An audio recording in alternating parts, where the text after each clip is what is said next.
안녕하세요. 오늘도 톡톡사연에 와주셔서 감사합니다. 오늘 첫 사연은 부천에서 쇼핑몰을 운영하는 30대 구독자님이 보내주셨어요. 오늘도 두 가지 사연 준비되어 있는 거 아시죠?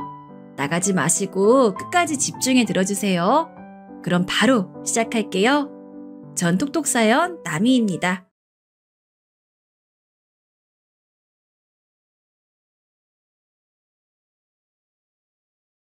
안녕하세요. 부천에서 쇼핑몰을 운영하고 있는 30대 구독자입니다.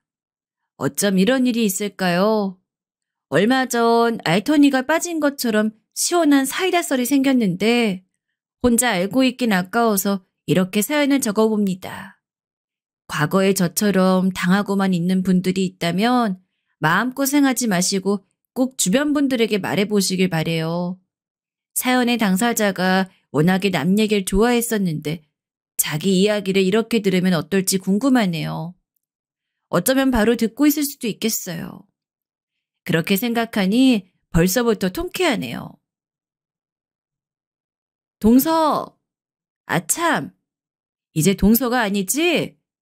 지연씨, 앞으로 남 인생 오지랖 그만 부리고 자기 인생 살아. 예쁜 입으로 못된 말들 좀 그만하고. 언젠가 얼굴 보고 해주고 싶은 말인데 자리 빌려 전해봅니다. 제게는 아주 듬직하고 든든한 남편이 있어요. 서로 사랑하는 것도 사랑하는 거지만 그것과는 별개로 같이 있으면 안정이 되고 한없이 의지가 되는 사람이랍니다. 연애할 때부터 그랬어요. 왜 있잖아요. 모두에게 친절하진 않아도 자기 사람에겐 끔찍히 잘하는 그런 사람. 남편이 딱 그런 타입이었거든요. 묵묵한 성격인데 그 묵묵함 안에 따뜻함과 배려가 돋보였어요. 그런 모습에 반해 제가 더 결혼을 보챘네요. 지금 생각해도 참 잘한 결혼이에요. 남들은 남의 편이라고 해서 남편이라고 부른다는데 제 남편은 무조건 제 말을 믿고 편들어주는 사람이거든요. 전 동서와의 일도 남편이 있어 통쾌하게 해결될 수 있었던 것 같아요. 남편과 처음 만난 건 동네 카페였었습니다. 평일 오후에 한적한 카페요. 평범한 회사원 둘이라면 절대 만나지 못할 시간과 장소였어요. 전 앞서 말씀드린 것처럼 온라인 쇼핑몰을 운영하고 있어요. 레트로한 그릇이나 컵, 작은 인테리어 소품을 판매하는 쇼핑몰이랍니다. 왜 있잖아요. 어릴 때 집집마다 있던 델몬트 유리병 같은 거. 그게 한동안 엄청 유행이라 없어 못 팔 정도였거든요. 주로 그런 걸 구해다 팔고 있어요. 투박한 폰트로 서울 우유, 칠성 사이다 같은 게 적힌 예쁜 컵도 있고 화려한 프린팅이 된 그릇이나 패턴 테이블보, 화분 같은 것도요. 젊을 때는 옷이나 액세서리들을 주로 팔았는데 이젠 제가 직접 모델을 하기에는 좀 남사스런 나이가 되어서요. 그렇다고 다른 누구를 모델로 내세울 만큼 옷을 잘 고르는 것도 아니에요. 그러다 보니 요즘엔 자연스럽게 소품 쪽으로 힘을 주고 있네요. 무튼 이제는 쇼핑몰이 완전히 자리를 잡아서 직원도 쓰고 하지만 남편을 처음 만났을 무렵엔 그럴 여력이 없었습니다. 저 혼자서 발품 팔아 물건도 구하고 홈페이지 관리도 하고 물건도 포장하고 매일이 정신없는 하루의 연속이었죠. 그래도 너무 보람차고 기뻤어요. 누구의 눈치도 보지 않고 나만의 사업을 할 수 있다는 게 거기다 어지간히 자리를 잡아서 이젠 그럭저럭 먹고 살 만큼 벌 수 있다는 게 그저 감사했거든요. 창고 겸 사무실로 쓰는 공간이 있지만 물건을 쌓아놓다 보니 예쁘게 꾸미지 못하고 살았습니다. 그래서 오전에 카페로 출근해서 인테리어 소품들 사진을 촬영하고 사진을 보정하고 홈페이지에 업로드하는 작업을 하곤 했어요. 매일 그 카페에 출근 도장을 찍는 단골 중에서도 단골이었죠. 사장님이랑 알바생이랑도 꽤 친했고요. 그런 사정이다 보니 카페에 자주 오는 사람들은 눈에 있더라고요. 남편은 그 손님들 중 하나였어요. 정장을 멀끔하게 차려입고 카페에 앉아 서류들을 펼쳐놓고 여기저기 전화하는데 자세히 들어보니 무슨 의료용 기기 같은 걸 영업하는 사람이더라고요. 손에 들고 쓰는 조그마한 기구가 아니라 왜 있잖아요. MRI나 엑스레이처럼 커다란 검사기계요. 처음엔 관심도 없었고 그냥 수많은 손님 중 한 명인가 보다 하고 지냈는데 어느 날엔가 바로 근처에 앉는 바람에 통화 소리가 다 들리더라고요. 본의 아니게 엿듣게 되었죠. 과장님, 저 아시잖아요. 제가 어디 없는 소리 할 사람인가요? 처음엔 오직 저만 믿고 저희 회사 설비를 선택해 주셨을 때 제가 분명히 말씀드렸죠. 끝까지 책임진다고요. 장비에 혹여라도 어떤 결함이든 문제든 흠집이든 사소한 어떤 거라도 발견되면 새벽이든 주말이든 괴념치 마시고 꼭 전화 주십시오. 제가 다 책임지겠습니다. 예, 예, 들어가세요. 어찌나 자신감이 넘치고 남자답던지요. 소품 사진을 찍고 있었던 사실도 잊어버리고 넋을 놓고 훔쳐봤다니까요. 첫눈에 반하고 만 거죠. 그 뒤로는 괜히 카페에 갈 때마다 신경이 쓰이더라고요. 옷도 좀 더 꾸미게 되고요. 어린 시절부터 제 이상형은 늘 한결같이 듬직한 남자였어요. 게다가 저희 남편 꽤 핸섬하거든요. 어떻게 해야 말 한 번 걸어볼 수 있을까 마음만 졸이고 있었는데 이게 웬일 그이가 먼저 제 테이블로 다가오는 거예요, 글쎄. 저기 안녕하세요. 저희 자주 봤었죠. 이렇게 인사드리는 건 처음이지만요. 실례가 안 된다면 잠깐 앞에 앉아도 될까요? 너무 놀라서 심장이 쿵쿵 뛰는데 티내지 않으려고 얼마나 애썼는지요. 전 겨우 담담한 표정을 유지하며 말했어요. 네, 어쩐 일이세요? 아, 저는 직업 특성상 미팅할 일이 많아서 이 카페를 자주 이용하거든요. 아, 회사가 이 근처입니다. 근처라서, 아니, 아무튼 하려던 말은 그게 아니고 카페에 올 때마다 계셔가지고 내심 궁금했거든요. 어떤 분인지요. 덩치도 큰 남자가 얼굴은 빨개져선 횡설수설하는 게 어찌나 귀엽던지요. 이 사람 일할 때와는 다르게 꽤 순둥이구나 싶었어요. 골려주고 싶은 마음에 일부러 새침한 표정으로 대꾸했죠. 원래 한 번쯤은 튕겨하는 법이잖아요. 네, 그러셨구나. 저는 온라인 쇼핑몰 운영하고 있어요. 됐죠? 그랬더니 글쎄 귀까지 빨개져선 떠듬떠듬 할 말을 찾더라고요. 아, 그 무슨 일 하는지가 궁금한 게 아니라 어떤 분인지가 궁금했습니다. 저는 박정우라고 해요. 괜찮으시다면 가끔 커피 대접하고 싶습니다. 이야기 나눠보고 싶어서요. 젠틀하고 깔끔한 어필에 전 두말 할 거 없이 오케이를 보냈답니다. 그렇게 1년의 연애 끝에 결혼에 꼴이 나게 되었어요. 남편에겐 나이 차이가 꽤 많이 나는 남동생이 한 명 있어요. 아마 9살 정도 어렸을 거예요. 어린 시절부터 맞벌이로 바쁜 부모님 대신 남편이 거의 도맡아서 키웠다고 해요. 그래서인지 거의 사이좋은 부자관계 같아요. 어찌나 서로를 끔찍이도 아끼는지요. 이거 우리 민우가 좋아하는 건데. 오, 이거 우리 민우한테 잘 어울리겠다. 데이트를 할 때도 이런 말을 습관처럼 달고 살았습니다. 이제와 생각해보니 질투를 할 법도 했는데 그 당시에는 그런 모습이 그저 좋아 보이기만 했네요. 생각해보면 이 사람과 결혼해야겠다고 다짐하게 된 것도 도련님을 챙기는 남편의 태도 때문이었습니다. 다른 건 몰라도 결혼하고 나면 정말 가정에 충실하겠구나. 그런 생각이 절로 들었거든요. 그리고 그 생각은 정확히 맞아떨어졌죠.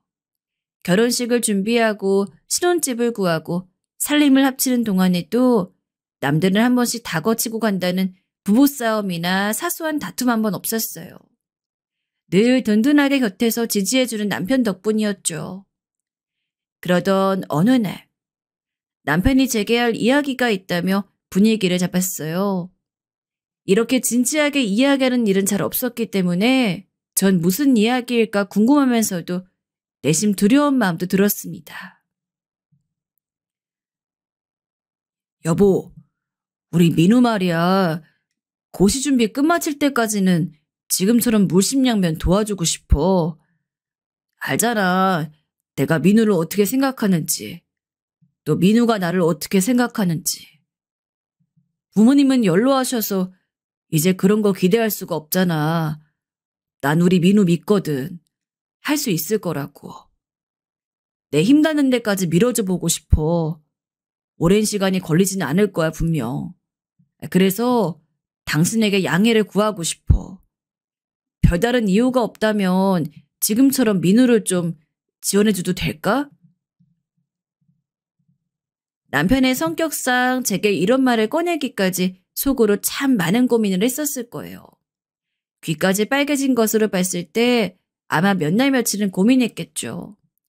저는 뭘 그런 걸 고민냐는 듯이 제 대답을 기다리고 있는 곰 같은 우리 남편을 꼭 안아주었답니다. 물론이지. 도련님 좀 도와준다고 먹고 사는데 지장 있는 것도 아닌데. 합격할 때까지 공부 말고 다른 걱정하지 않을 수 있도록 오빠가 잘해줘. 아니, 꼭 신신당부해줘. 쓸데없는 거 신경 쓰지 말고 꼭 공부만 하라고 말이야. 알겠지? 용돈 부족하면 나도 붙여줄 테니까. 오빠에게 가족이면 내게도 가족이잖아. 여보, 고마워. 나중에서야 들은 이야기지만 이때 도련님과 남편이 제게 참 많이 고마워했다고 해요. 그렇게 다시 시간은 흘러 결혼 3주년을 앞두고 있던 어느 날 도련님으로부터 좋은 소식이 날아들었어요. 마침내 길고 긴 고시 생활을 끝내고 검사가 된 거예요. 저와 남편은 그 소식을 듣자마자 얼싸안고 기쁨의 눈물을 흘렸습니다. 남편에게 도련님이 어떤 의미인지 누구보다 잘 알고 있다 보니 절로 그렇게 되더라고요. 몇 년간 바깥 생활은 하지도 않고 공부에 매진한 도련님의 노력을 알기에 정말 대견했어요. 우리 민우 이제 좋은 직장도 생겼으니까 괜찮은 신부감만 찾으면 딱이겠다. 남편이 기쁜 얼굴로 말했어요. 아유, 안 그래도 검사라고 하면 소개팅이나 손자리가 줄을 선다더라. 오빠 걱정 마. 뭐 쓸데기 없는 걱정을 다 하고 있어. 도련님은 이제 자기 눈에 차는 사람 콱 붙잡을 일만 남은 거야. 제 말은 얼마 지나지 않아 이루어졌어요. 부모님의 지인들로부터 수많은 손자리, 소개팅 자리가 서기 시작했거든요. 어디 그것뿐인가요? 대학교 후배란 친구들도 매일 연락해오고 건너 알고 지내던 친구들에게까지 연락이 오더래요. 이래서 사람은 앉은 자리가 중요하다고 하나 봐요. 우리 자랑스러운 도련님은 얼마 안 가 연애를 시작했다고 하더니만 몇 달 안 되어서 부모님께 인사를 드리러 온다는 거 아니겠어요? 듣지 않니 아버님의 고향 후배가 다리를 놔준 친구라나 봐요. 그래서 이렇게 빨리 자리가 성사된 거였어요. 전 내심 걱정이 들어 남편에게 말했습니다. 여보, 아무리 그래도 좀 이른 거 아니야? 우리 도련님 공부만 하느라 애는 많이 못 사귀어봤잖아. 사람은 좀 많이 만나봐야 분별력도 생기고 하는 건데 물론 괜찮은 사람이니 만나시는 거겠지만 그래도 괜히 조금 걱정돼. 남편도 제가 걱정하는 부분이 뭔지 잘 알고 있었습니다. 워낙에 숙맥이라 검사란 타이틀만 보고 동생을 만나는 사람이 있을 수 있다고 내심 걱정하고 있었거든요.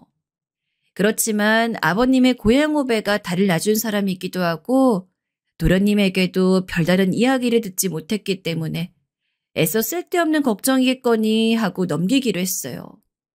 직접 눈으로 보기 전엔 판단하는 건 아무 의미 없다고 생각했거든요. 그런데 역시나 제 걱정은 현실이 되어버렸습니다. 예비동서를 처음 소개받는 날부터 분위기가 좀 쎄했어요. 뭐랄까, 대놓고 선을 넘진 않는데 살살 긁는 느낌이랄까요? 화를 내자니 제가 이상한 사람이 되는 것 같고 그렇다고 참자니 그것도 좀 꼴이 우습고 그 미묘한 경계 말이에요. 예비동서에 거슬리는 행동은 처음 마주 앉았을 때부터 시작되었습니다. 신부님께 인사드리기 전에 저희 부부와 도련님 부부만 따로 먼저 만남을 가진 자리였거든요. 도련님이 예약해 놓은 식당이라 전 예의상 정말 맛있겠다면서 도련님 덕분에 이런 식당에 다 와보고 호강한다고 고맙다고 먼저 인사를 드렸죠.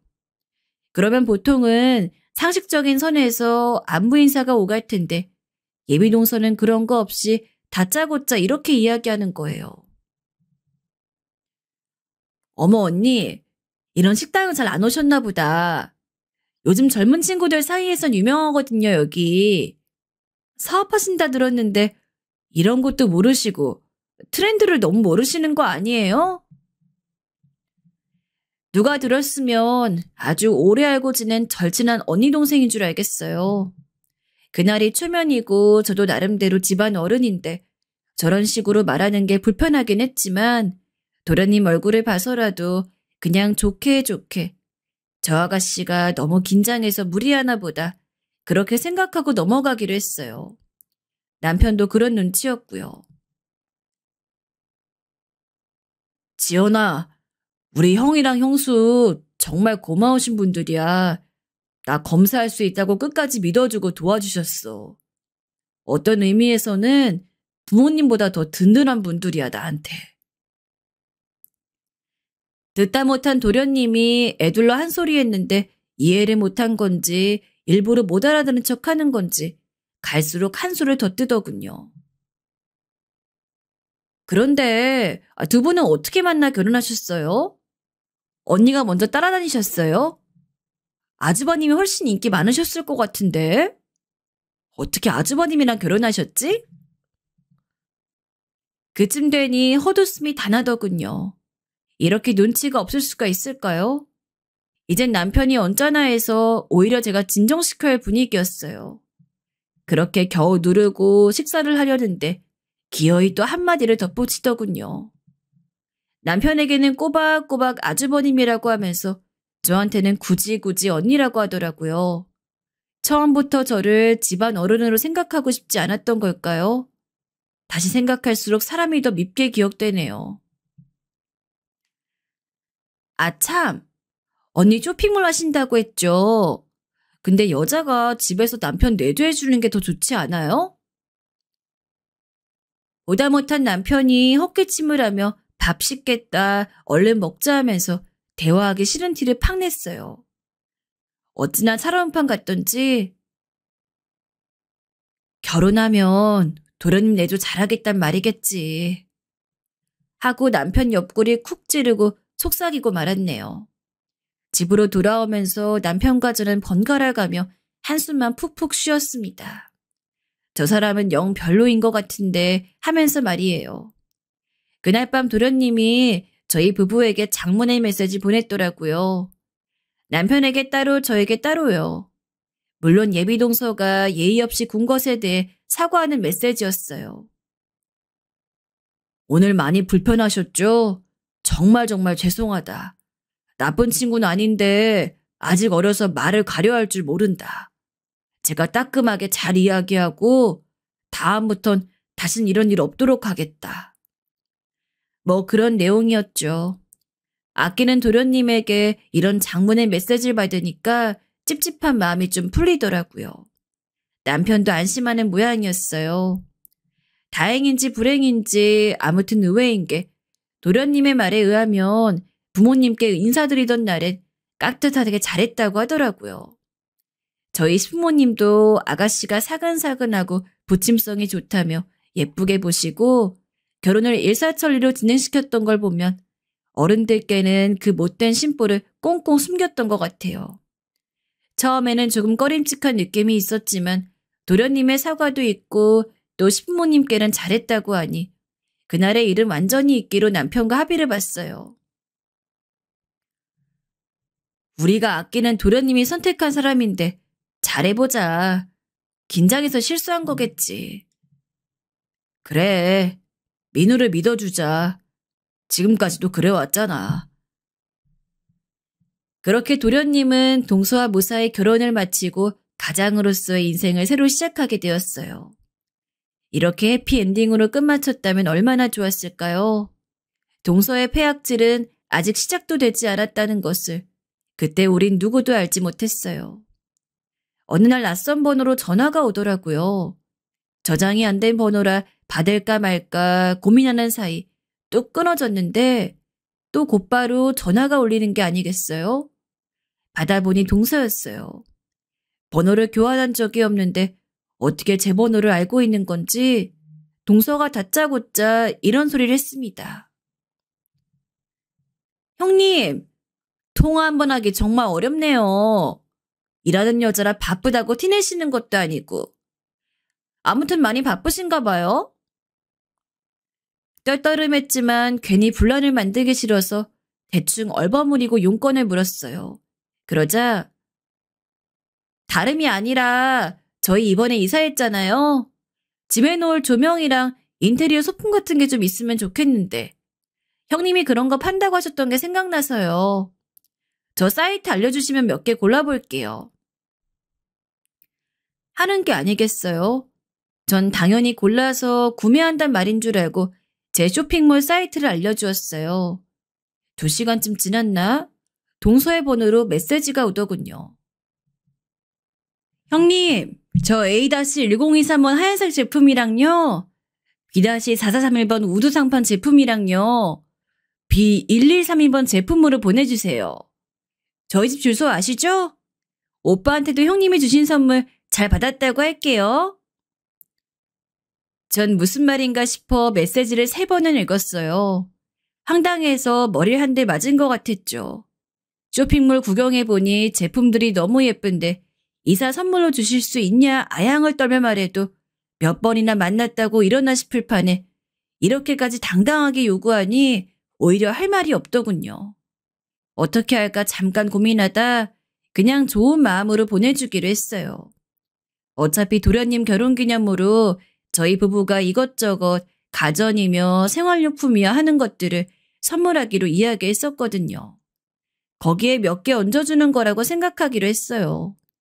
말 한마디로 천냥빚을 갚는다고 예쁘게만 말했어도 좋은 마음으로 몇 가지 더 넣어서 기쁜 마음으로 보내줬을 텐데. 아휴, 이제 와서 뭘 어쩌겠냐 싶더라고요. 그저 도련님한테는 이러지 말고 잘 살기를 바랄 수밖에요. 알았어요. 오늘은 퇴근해서 안 되고 내일 정리해서 보내줄게요. 동서에게 메시지를 보내자 바로 답장이 왔어요. 아, 오늘은 어려우세요? 알겠습니다. 기다릴게요. 혹시 제가 저도 모르는 사이에 동서에게 빚을 졌던가요? 꼭 빚독촉 받는 기분이더라고요. 휴, 근데 이런 거 남편에게 하소연하기도 못하고 해서 그냥 참고 넘어가기로 했어요. 받고 나서의 반응도 어이가 없더라고요. 보내주셔 감사하다, 잘 쓰겠다 이런 감사 인사는커녕 저를 의심하더라고요. 근데요 형님, 혹시나 해서 말인데 돈 안 받고 그냥 보내주는 거라고 반품된 거나 촬영하느라 여기저기 끌고 다니던 거 보내주시는 거 아니죠? 아니 동서, 말을 무슨 그런 식으로 해. 내가 도련님 행복하게 잘 살라고 보내준 선물로 남이 쓰던 걸로 보냈을지도 모른다는 말이야? 아무리 어려서 잘 모른다고 해도 그렇게 함부로 말하면 안 되지. 이사 축하 선물을 받고 감사하단 말은 못할 망정 못 파는 물건 준 건 아니냐고 매도하면 어떡해? 아닌 말지 뭘 화를 내고 그러세요. 그렇게 화내시니까 더 설마 싶네요. 아무튼 새 거 보내주신 거면 됐어요. 잘 쓸게요. 자기가 먼저 무례한 말을 해서 제가 거기에 성을 내니 왜 별것도 아닌 일에 화를 내냐는 식으로 반응을 하더라고요. 동서는 너무나도 당당하게 무례를 범하고 전 황당해서 벙찌다 보니 동서의 페이스에 말리는 일이 부지기수였어요. 동서는 주기적으로 뻔뻔한 요구를 아주 당연한 듯 하더라고요. 형님 파시는 옷 몇 벌 좀 보내주세요. 가족인데 좀 주실 수 있잖아요. 제가 형님네 쇼핑몰 피팅 모델하는 거 어때요? 저 정도면 얼굴이나 몸매도 괜찮은 편이고 충분히 피팅 모델 할 수 있을 것 같은데. 아니면 형님 주변에 아는 분들 없어요? 쇼핑몰 피팅 모델 자리 좀 소개시켜 주세요. 그 정도는 해줄 수 있잖아요. 본인이 입을 옷을 몇 번 달라 형님은 남는 게 옷 아니냐. 친구에게 선물하려고 하니 몇 벌 챙겨주라. 피팅 모델 자리 주선해달라 등등. 뭘 달라는 말도 한두 번이지 감정 소모하기 싫어 웬만하면 수긍해줬더니 끝도 없더라고요. 아주 갈수록 사람을 우습게 보는 것 같았어요. 참다 도저히 이건 아니다 싶어 몇 마디 쏘아댔더니 바로 이런 답장이 오더라고요. 저 같으면 저한테 잘 보일 텐데 쇼핑몰 하시면서 알게 모르게 법 위반하는 거 있을 거 아니에요. 머리가 띵했어요. 자기 남편이 검사니까 저더러 잘 보여야 하지 않겠냐는 거잖아요.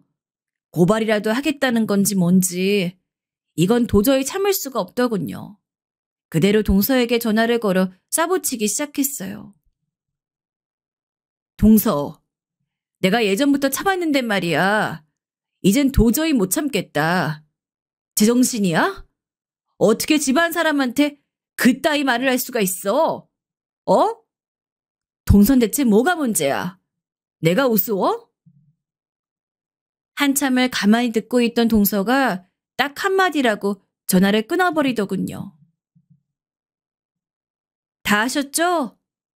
두고 보세요, 형님. 끝까지 위협이라니 어이가 없어 헛웃음밖에 안 나더라고요. 그 뒤론 다시 전화를 걸어도 수신 차단을 했는지 계속 음성 사서함으로 넘어가 버렸어요.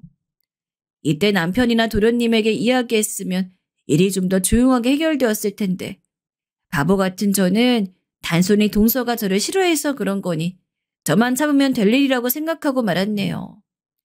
상견례 때도 그렇고 그 이후로도 부모님께는 눈치껏 잘한다고 들었거든요.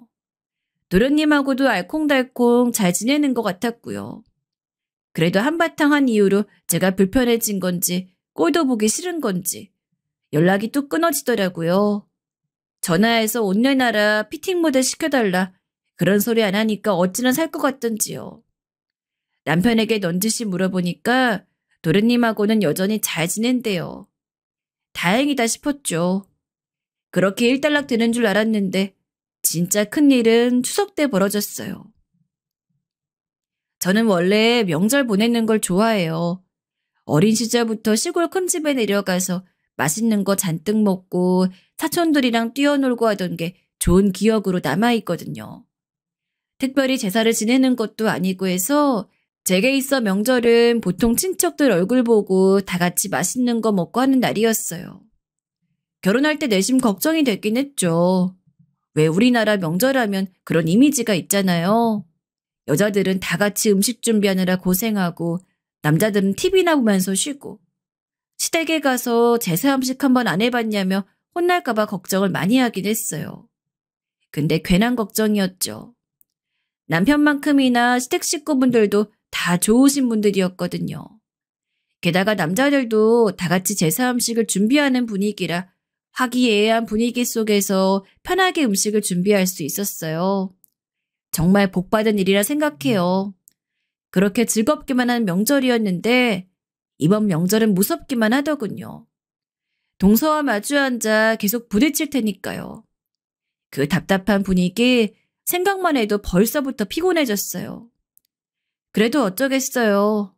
가야죠. 전 그렇게 누구에게도 답답한 마음을 털어놓지 못하고 시댁으로 향했습니다. 생각해보면 웃깁니다. 잘못한 사람은 발 뻗고 잠만 잘 자는데 저만 계속 전전긍긍 도련님네는 별일이 없는지 걱정하고 다가오는 명절을 두려워만 했던 게요. 어머! 어서 오세요, 형님. 정말 오랜만이네요. 먼저 와 있던 동서가 가장 먼저 달려나와 저를 반겼습니다. 이 어시 같은 게 왜 이러나 싶어 어리둥절했지만 좋은 게 좋은 거라고 신부님 앞에서 불편한 소리 나오지 않게 하려고 일어나 싶더군요. 남편을 보니 남편도 어리둥절한 표정을 짓고 있었어요. 처음 인사할 때도 그렇고 결혼식장에서도 제게 살갑게 구는 꼴을 못 봤거든요. 어쩜 그렇게 손바닥 뒤집듯이 신부님이 계실 때와 안 계실 때와 태도가 휙 바뀌는지 이쯤 되니 대단한 능력이라는 생각까지 들더라고요. 그래요. 잘 지내셨어요? 남편이 안도하며 동서에게 안부를 물었어요. 이제 철이 좀 들었나 싶었나 봐요. 원래 결혼하면 어른이 된다잖아요. 남편은 동서가 결혼하고 도련님과 살면서 많이 성숙해졌나 보다 했던 것 같아요. 동서는 남편에게도 웃으면서 대꾸하더라고요. 아유, 말도 마세요. 저희 남편 요즘 얼마나 바쁜지 내조하느라 정신이 없다니까요. 형님, 장사는 어떠세요? 여전히 잘 되세요? 제게 이거 보내달라 저거 보내달라 하던 동서가 게다가 법을 위반한 건 없냐던 저런 소리를 하니까 솔직히 좀 불편하더라고요. 그래도 명절이고 분위기 망치기 싫어서 제가 과민한 거라고 생각하고 넘겼어요. 네, 그냥 여전하죠 뭐. 그리고 대화가 더 길어지기 전에 서둘러 자리를 빠져나왔습니다. 동서가 정신을 차렸든 말든 전 이미 감정이 상한 지 오래였으니까요. 될 수 있으면 대화를 섞기도 싫었어요. 그럴 에너지도 없었고요. 그 무렵엔 일 때문에 큰 스트레스를 받고 있었거든요. 10년간 일했던 적이 한 번도 없었는데 최근 들어 별점 테러를 당하는 일이 좀 있었습니다. 프로필 사진도 걸려있지 않고 아이디도 대충 만든 게 딱 악의적인 유령 계정이었죠. 저희 쇼핑몰 사이트는 구매한 사람만 리뷰를 달 수 있게 해놓았거든요. 별점 테러 하려면 아무튼 물건을 구매해야 하는데 처음에는 정말 저희 물건에 하자가 생긴 줄 알았어요. 컵에 이가 나가 있다거나 다 깨진 채로 도착했다거나는 리뷰로 시작되었거든요. 정말 죄송한 마음을 담아서 사과의 댓글을 남기고 환불 보상 처리까지 해드렸어요. 그런데 하자 물건을 받았던 리뷰가 며칠에 하나꼴로 올라오는 거예요. 지금껏 이랬던 적이 한 번도 없거든요. 왜냐하면 제가 직접 물건을 꼼꼼하게 검수한 뒤 2중, 3중으로 단단히 포장을 해서 보내요. 택배도 저희 회사랑 계약된 고정 기사분이 오는 거라 깨질 수 있는 물건인 걸 아시고 특별히 조심해 주시고요. 그래도 만약이라는 것이 있으니까 보상과 환불 처리 확실하게 해드렸죠. 그런데 점점 선을 넘는 리뷰를 남기시더라고요. 컵에 누가 사용했던 흔적이 남아있네요. 라든가 중고로 2,000원에 업어와서 2만 원에 파시네요. 같은 근거 없는 리뷰들이요. 참 정성이다 싶었어요. 이 짓이 얼마나 오래 갈까 싶었던 거죠. 그런데 그렇게 놔둔 것이 잘못이었을까요? 그 리뷰들 때문인지 이번 달 판매량이 눈에 띄게 저조해졌습니다. 급기야 긴급 공지사항을 올려야 하는 수준까지 되었죠. 직접 물건을 검수하고 포장하기 때문에 그렇게까지 물건에 하자가 생길 수 없다. 생산 공장에서 바로 물건을 떼우기 때문에 중고품이 섞일 가능성도 없다. 아무리 해명을 해도 그 악의적인 리뷰들을 읽은 소비자들은 마음 한구석에 드는 찜찜함을 털어낼 수 없었나 봐요. 이 사태를 어떻게 해결할지 고민하던 차에 남편이 그러더군요. 우리 민우 직업이 뭔지 잊었어? 이번 명절에 만나서 상의해보자. 아유, 그래도 명절인데 명절에까지 일 생각하게 하고 싶지 않아. 저라고 왜 도련님을 생각하지 못했겠어요. 그런데 이제 막 검사가 되었고 자기가 맡은 일을 처리하기도 벅차 매일 야근하는 사람에게 어떻게 사사로운 일을 부탁하겠어요. 그럴 마음으로 공부시킨 게 아니잖아요. 명절 아침에도 어김없이 달려있는 악의적인 리뷰를 보고 기분이 상해 있는 상태였어요. 그러다가 동서의 얼굴을 마주하니 가벼운 언쟁도 받아주기가 힘들더라고요. 짐을 풀고 제사 음식을 만들기 시작했는데 그럼 그렇지 그때부터 동서의 얄미운 입이 슬슬 또 시동을 걸더군요. 형님, 어렸을 때부터 온라인 쇼핑몰 하셨다고 했잖아요. 정말 대단하세요. 근데 그래서 그런가? 요리엔 소질이 없으신 모양이에요. 손이 야무지지 못하시네. 나 신경 쓰지 말고 동서는 동서 할 일이나 잘해요. 꼭 남들이 없을 때만 찰싹부터 저런 소리 해대는 게 얼마나 얄밉던지요. 칭찬하는 척하면서 말에 뱅뱅 놀려 저를 까내리더라고요. 에이 참, 어떻게 신경을 안 써요. 그래도 제사 음식인데요. 어머님께 말씀드려야겠다. 형님이 저를 예쁘게 못 붙이신다고요. 전을 뭐 얼마나 예쁘게 붙이라는 건데 대체. 어이가 없더라고요. 자긴 일을 하는 둥 마는 둥 하면서 시비거리나 찾는 주제 저런 소리 하다니요.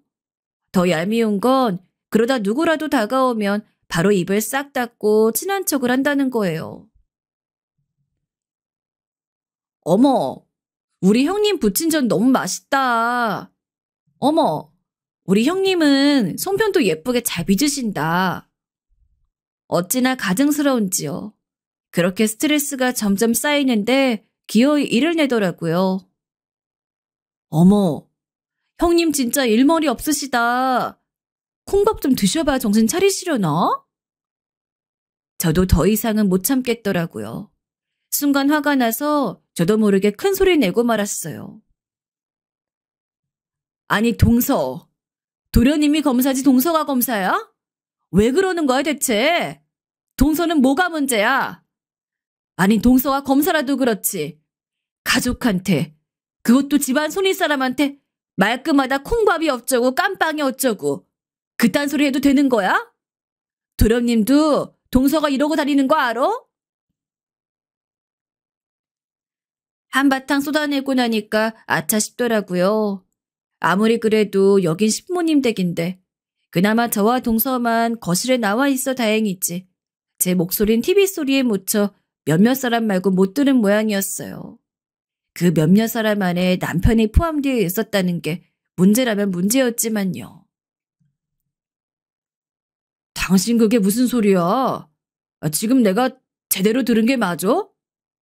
재수 씨가 당신한테 콩밥이 어쩌고 그런 소리를 했다고? 남편의 표정을 보니 심상찮은 게 가만 놔두면 단달이 사달이 날 것 같았습니다. 아무리 동서가 제게 막말을 했다고 해도 가족들이 다 모인 날에 그것도 명절에 집안 싸움 만들면 안 되는 거잖아요. 게다가 남편과 도련님이 보통 사이인가요 어디? 저랑 동서 사이의 일 때문에 둘 사이에 분란을 만들기도 싫었어요. 그래서 정말 싫지만 남편을 어른들 앞에서 큰 소리 내는 나쁜 사람으로 만들기 싫다는 의지 하나로 동서를 변호하기 시작했어요. 아니야. 동서가 농담으로 한 말인데 내가 예민했나 봐. 요즘 좀 곤두서 있잖아, 쇼핑몰 일 때문에. 제가 그렇게까지 말하고 나서야 남편이 좀 진정하더라고요. 집안 어르신들이 무슨 일인지 기웃거리는 것도 신경이 쓰인 모양이고요. 알았어. 내가 오해했나 보네. 미안해요, 재수씨. 근데 아무리 농담이라도 그런 말은 좀 심한 것 같네. 자제해요. 네, 그럴게요. 죄송해요. 동서는 입으로 사과를 하면서도 못마땅한 표정을 짓고 있더라고요. 거기서 제 이성의 끈이 뚝 끊어질 뻔했지만 남편이 바로 달려와 제 편을 들어줬다는 점에서 마음이 조금 풀렸던 것 같아요. 그렇게 방으로 들어가려던 남편이 생각이 났다는데 도련님을 불렀습니다. 민우야, 잠깐만 나와봐봐. 안방에서 어르신들에게 둘러싸여 여러 질문 폭탄을 받고 있던 도련님이 반색을 하고 뛰어나왔습니다. 아무래도 집안에 검사가 나왔으니 가족분들이 물어보고 싶은 게 많으신 것 같아요. 왜 다들 그렇잖아요. 주변에 부동산 하는 사람이 있으면 땅에 관심이 없어도 괜히 물어보고 싶고 주식으로 돈 번 사람이 있으면 주식에 관심이 없어도 괜히 물어보고 싶은 마음. 검사한텐 오죽했겠어요. 그렇게 매번 명절마다 시달리는 게 좀 안쓰러울 지경이었습니다. 남편의 호출이 도련님에게는 반가운 일일 수밖에요. 집안 어르신들 사이에서도 둘의 우애는 유명했거든요. 형, 무슨 일이야? 혹시 사이버 범죄 수사 이런 것도 담당하니? 남편이 제 쪽을 가리키며 도련님에게 되물었어요. 하지. 근데 형수님께 무슨 일이라도 있는 거야? 도련님이 놀란 기색으로 저를 쳐다봤어요. 남편과 우애가 좋은 만큼 저와도 끈끈했거든요. 그 표정이 어찌나 든든하던지 그간 서러웠던 게 한 번에 복받쳐 올라 주책맞게 눈물이 날 뻔했답니다. 요즘 네 형수 쇼핑몰에 악의적인 리뷰를 남기는 사람이 있거든. 어지간하면 우리 선에서 해결해 보려고 했는데 경찰서에 신고하니까 고소장은 받아주질 않더라고. 온라인 쇼핑몰 리뷰의 경우 본인의 생각을 적은 거기 때문에 악의적인 테러라 볼 수 없다나. 개인의 자유라나 뭐라나. 근데 도가 지나쳐도 너무 지나쳐. 일부러 물건을 망가뜨려서 사진을 찍어 올리더라니까. 남편이 말을 하면서도 화가 치밀어 오르는지 눈살을 구겼습니다. 평소에 조용하고 차분한 사람이라 한번 화가 나면 분위기부터 완전히 바뀌어 정말 무섭게 느껴지거든요. 남편의 표정을 본 도련님도 덩달아 심각한 표정을 지었어요. 심각한 일인 것을 직감한 거죠. 형수님, 그 리뷰들 좀 보여주세요. 얼른요. 전 머뭇거리면서 핸드폰을 켜 그동안 찍어놓은 악성 리뷰들을 보여줬어요. 경찰서에 제출하려고 모아둔 거였는데 이렇게 모아놓고 보니 생각보다 양이 꽤 되더라고요. 와, 이거 완전히 사이코 아니야? 한 사람이 했다고 치면 정말 악의적이네. 형수, 형, 걱정 마. 이거 내가 무조건 고소장 접수해서 수사 시작하라고 할게. 이 정도면 수사 시작하기 충분해. 전 도련님의 핸드폰으로 그간 모은 증거 자료들을 전송했습니다. 미안해. 가뜩이나 바쁘고 정신없을 텐데 나까지 한 손 거들여서 명절에까지 일 생각하게 하기 싫어서 다음에 조용히 도움 요청하려고 했는데. 그러자 도련님이 어이없다는 듯 너털 웃음을 터뜨리며 말했어요. 아니 형수, 말 진짜 서운하게 하시네요. 우리가 보통 사이예요. 제가 검사된 것도 이렇게 다 누리고 사는 것도 다 형이랑 형수 덕분이잖아요. 저도 알고 형도 알고 형수도 알고 온 세상 사람들이 다 아는데 그렇게 서운한 말씀하지 말아요. 가슴속에 항상 감사한 마음 갖고 사니까요. 제가 형이랑 형수를 얼마나 아끼는데요. 그러니까 다신 그렇게 남처럼 이야기하지 마세요. 저 진짜 화냅니다. 도련님이 짐짓 단호한 태도로 말에 맺었어요.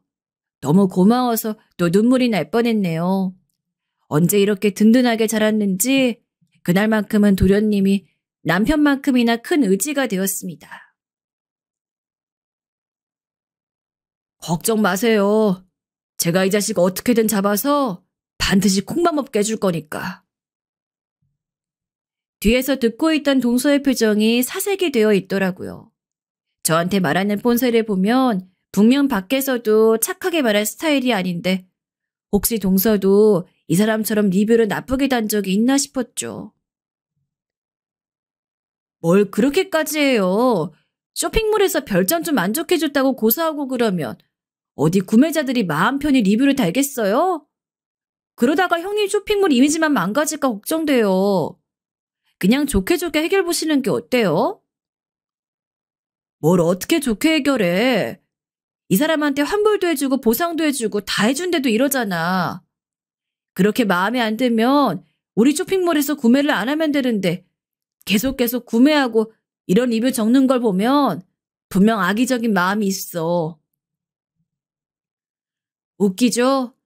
지금까지 한 번도 저에 대해 좋게 말한 적이 없는 동서가 제 쇼핑몰 이미지를 걱정한다는 게요. 순간 무언가 싸한 마음이 들었지만 설마 그래도 가족인데 나쁘게 행동해도 정도가 있지 하고 머릿속에 스쳐 지나간 생각을 지웠어요. 그렇게 우당탕탕 시끄럽던 명절이 어찌저찌 잘 지나갔습니다. 친정에 갔다가 집으로 돌아온 우리 부부는 완전히 녹초가 되었죠. 남은 이틀은 우리 집에서만 보내자. 당신이랑 꼭 안고서 푹 쉬고 싶어. 남편이 큰 덩치로 붙어오며 애교를 떨었어요. 여보 고마워. 내일처럼 화내준 거 말이야. 정말 든든해. 내 편. 전 그제야 남편의 품에 폭 안겨 감사한 마음을 전할 수 있었네요. 안 그래도 민호한테 연락 왔더라고. 고소장은 이미 다 만들어놨고 연휴 끝나자마자 접수할 거래. 명절 동안 밀린 고소장들이 많아서 좀 걸릴 수도 있는데 자기가 최대한 빨리 수사 시작할 수 있게 도와주겠대. 말하는 게 완전히 검사 같더라니까. 남편도 감회가 새로운 듯 자랑스레 말하다가 제 눈치를 보는지 갑자기 쑥스러워하더군요. 그 모습이 또 사랑스러워서 전 남편의 볼에 입을 맞췄어요. 그러게 우리 도련님 정말 자랑스럽더라. 멋지고. 그렇게 명절 연휴가 끝나고 저희 부부는 며칠 뒤에 믿을 수 없는 연락을 받게 되었어요. 여보, 여기 앉아봐. 퇴근하고 들어온 남편이 겉옷도 벗지 않은 채 심각한 표정으로 저를 부르더라고요. 말씀드렸다시피 남편이 그런 표정을 짓는 경우가 잘 없어서 저는 걱정 반 두려움 반으로 소파에 앉았어요. 놀라지 말고 들어. 남편이 조심스레 운을 뗐습니다. 얼마나 심각한 일이길래 이러나 싶어 마음의 준비를 단단히 했는데 남편의 입을 통해 나온 말은 상상 그 이상이더라고요. 낮에 민호한테 전화가 왔어. 형수 일이니까 어지간하면 형수한테 먼저 말하는 게 맞는데 이런 상황은 생각도 못했고 염치가 없어서 자기한테 말하기가 어려워 나한테 전화했다 하더라. 대체 어떻게 해야 할지 모르겠다면서 말이야. 전 상관없다고 말하고 이야기를 재촉했어요. 당신 쇼핑몰에 악성 리뷰 남기던 사람 말이야. 참 기가 막혀서. 경찰한테 받은 수사자료 보는데 용의자가 사이트 가입할 때 사용한 이름이 낯이 익더래. 곰곰이 생각해보니까 재수 씨 가장 친한 친구랑 이름이 같더라는 거야. 처음엔 민우도 아니겠지. 에이 설마 했는데 수사를 담당한 경찰관이 그랬대. 용의자가 친구에게 아이디를 빌려줬을 뿐이라고 주장한다나? 참고인 조사위에서 며칠 뒤에 소환하기로 했대. 몇 개 아이디가 그 사람 주민등록번호로 가입되어 있었는데 사용한 사람은 그 친구란 사람이라더라. 당신도 눈치챘겠지만 아이디 빌려갔단 친구란 사람 말이야. 재수 씨였대. 솔직히 말하자면 그렇게 충격적으로 놀랍진 않더라고요. 그냥 그 인간에 대해 완전히 질려버렸다고 해야 하나? 동서라면 그럴 수도 있겠네. 그런 심정이었어요. 충격보단 분노가 치밀었다고 표현하는 게 맞겠네요. 전 당장에 그 여자를 찾아가서 머리채를 붙들고 싶었지만 겨우 참았어요. 5살만 어렸어도 당장에 찾아갔겠지만 말이에요. 이 일을 어떻게 했으면 좋겠냐는 남편에게 저는 어떻게 하긴 뭘 어떻게 해. 법대로 하는 거지. 라고 해버렸네요. 그러고 나서도 성에 차지 않아 그동안 동서가 제게 했던 짓들을 낱낱이 털어놓았어요. 처음에는 도련님이 동서를, 아니 그 여자를 좋아하니까 그냥 저만 참으면 되는 일이라 생각했는데 이젠 아니라는 거 확실히 알았거든요. 또 어디서 그런 괴상한 범죄를 저지를지 모르는 여자랑 검사 도련님을 같이 살게 할 수 없는 거잖아요. 전 오히려 잘 됐다 싶었어요. 어차피 헤어질 거라면 더 더러운 꼴 보기 전에 결혼한 지 얼마 안 되었을 때 헤어지는 게 낫잖아요. 그런 심정으로 남편에게 그간의 일을 말해주었더니 남편도 치밀어 오르는 분노를 참지 못하겠는지 중간중간 한숨을 푹푹 쉬고 화를 내주었습니다. 당신 그걸 어떻게 혼자 다 참았어? 그것도 모르고 태평하게 있던 내가 원망스럽다 원망스러워. 진작 말하지. 말하지 그랬어. 내 속이 다 문드러지네. 남편은 화가 나는 와중에도 제 마음을 먼저 헤아려 주었어요. 꼭 안아주고 한참을 있었죠. 그러다 마침내 결심한 듯 말했습니다. 아무래도 민우 녀석이랑 이야기해봐야겠어. 그 여자가 그런 인간인가 하고 결혼했는지 모르고 결혼했는지 말이야. 만약에 알고 결혼했으면 내 가만두지 않을 거야. 너무 그러지 마. 도련님을 우리가 몰라요? 그 순진한 애가 평생 공부만 하다가 연애하려니까 사람 보는 눈이 좀 부족했던 거지. 전 남편의 품에 폭 안긴 채로 말했습니다. 이렇게 다 털어놓고 남편이 든든한 제 편이라는 사실을 확인한 것만으로도 마음이 놓이더라고요. 그래, 내가 좀 흥분했던 것 같아. 아무튼 안에서 새는 바가지 밖에서 새지 말라는 법 없잖아.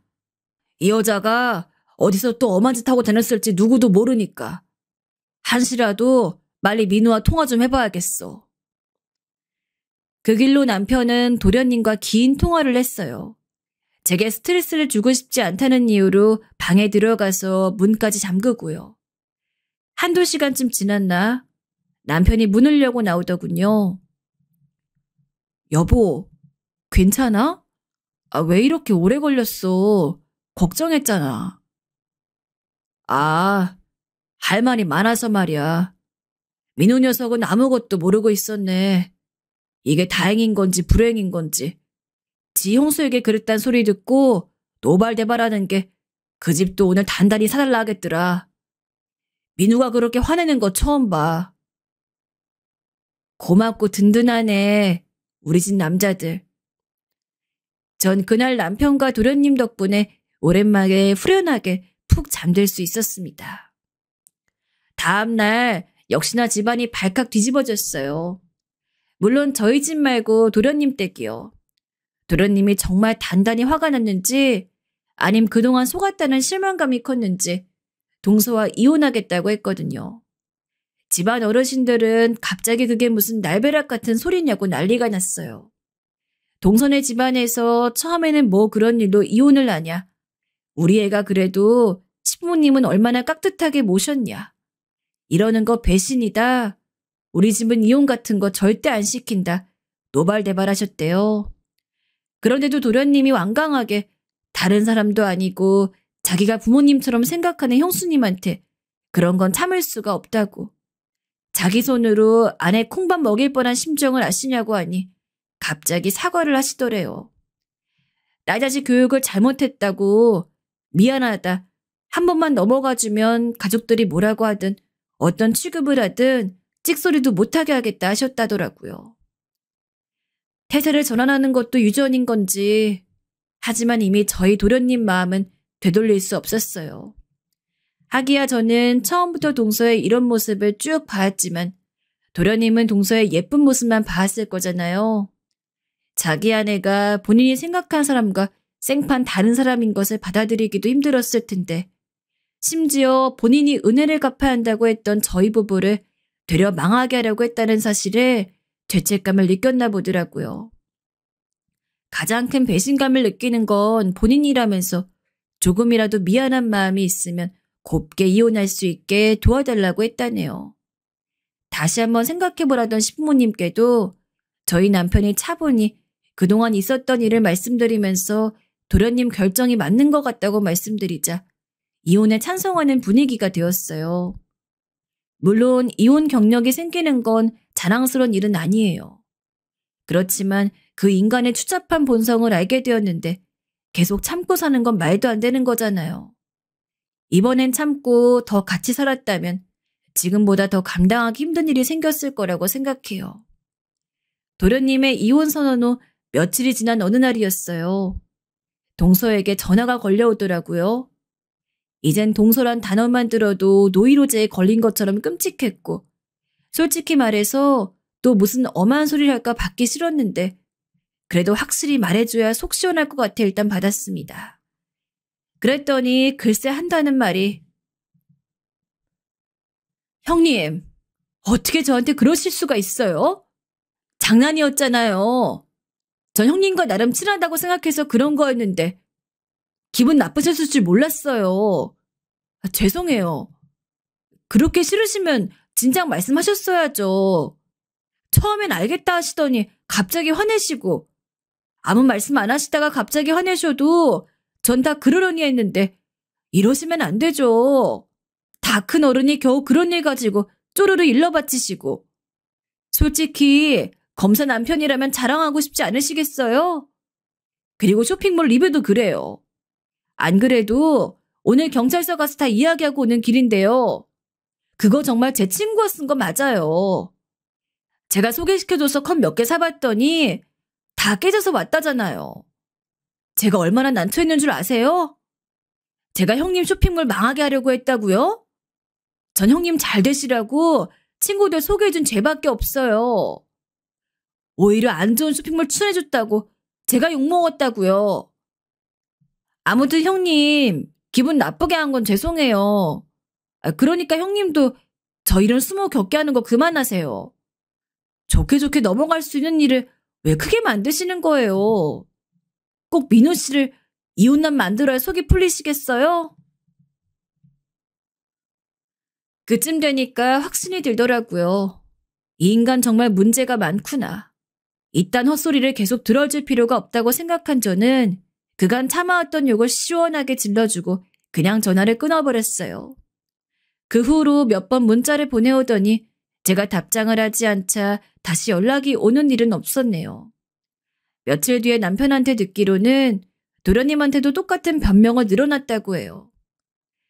범죄자들의 변명은 왜 항상 똑같죠? 증거가 뻔히 있는데 본인은 그런 적 없다. 남이 한 건데 오해가 있는 것 같다. 그런 줄 몰랐다. 동서는 그런 변명에다가 제가 가족들 모르게 동서를 괴롭히고 업신여긴 모함까지 단단히 보태서 상황을 모면하려고 했더라고요.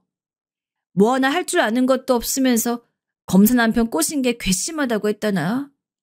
참 어이가 없으려니까. 우리 도련님이 얼마나 똑똑한데 그런 말이 섞겠어요. 당연히 아니죠. 무릎을 꿇고 사과를 해도 모자랄 판의 말이에요.